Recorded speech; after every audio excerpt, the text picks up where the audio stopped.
Assalamualaikum dan selamat sejahtera semua.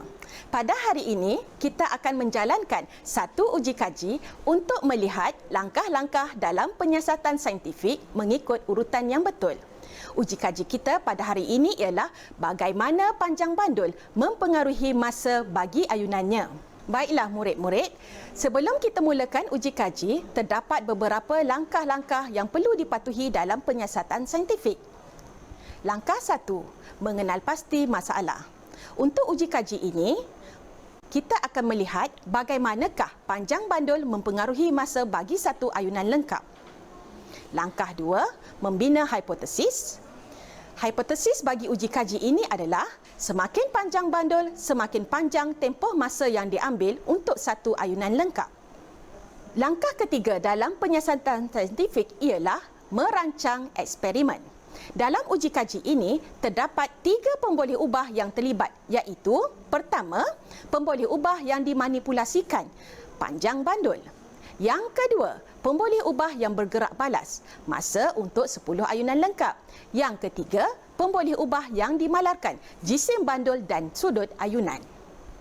Seterusnya, sebelum kita memulakan uji kaji, kita akan melihat terlebih dahulu alat radas yang akan digunakan. Alat radas yang digunakan adalah kaki ritot dan pengepit. Yang kedua, benang.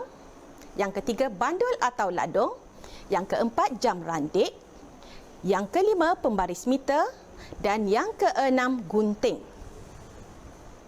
Okey, langkah keempat, menjalankan eksperimen. Dalam uji kaji ini, terdapat beberapa prosedur yang perlu dipatuhi. Prosedur yang pertama, tali bandul diukur dan diikat pada kaki ritot dengan panjang minimum iaitu 20 cm terlebih dahulu. Baiklah murid-murid, di sini merupakan radas yang telah disediakan dengan panjang minimum 20 cm. Panjang tali bandul diambil bermula daripada atas bandul sehinggalah kepada pengepit.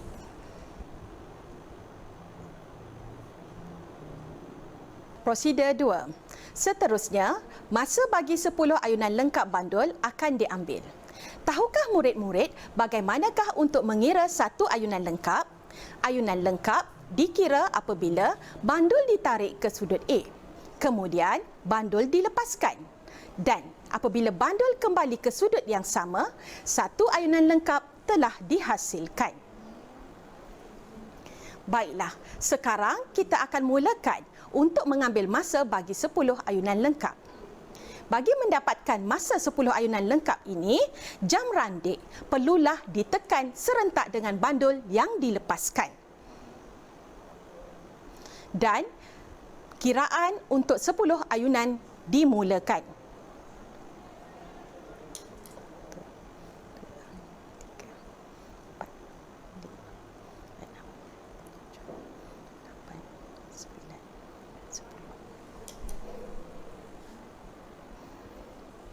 Baiklah murid-murid, inilah masa yang diperolehi untuk bacaan 10 ayunan lengkap. Prosedur 3. Bacaan yang diperolehi tadi hendaklah dicatatkan dalam jadual yang disediakan.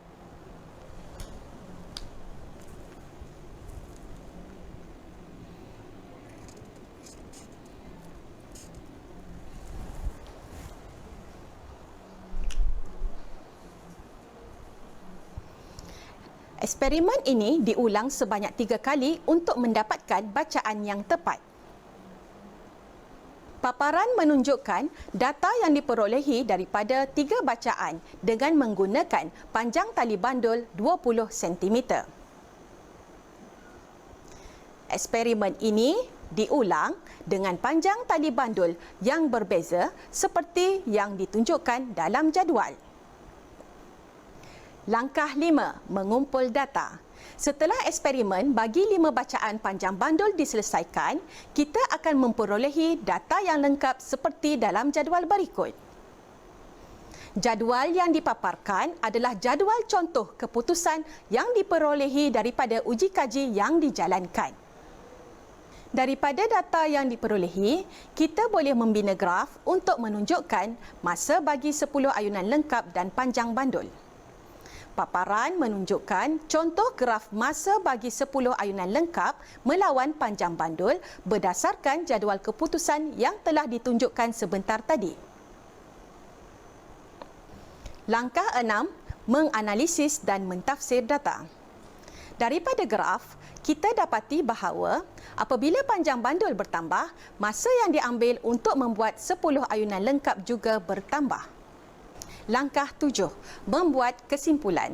Berdasarkan hasil eksperimen, kita dapati hipotesis bagi uji kaji ini diterima. Maka, dapatlah kita membuat kesimpulan bahawa semakin panjang bandul, semakin panjang tempoh yang diambil untuk satu ayunan lengkap. Langkah 8, menulis laporan.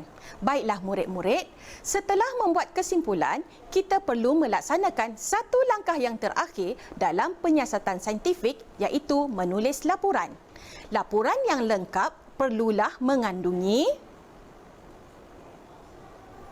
pernyataan masalah, hipotesis, tujuan, pemboleh ubah, bahan dan radas, prosedur, pemerhatian atau keputusan, analisis dan tafsiran data, dan yang terakhir, kesimpulan.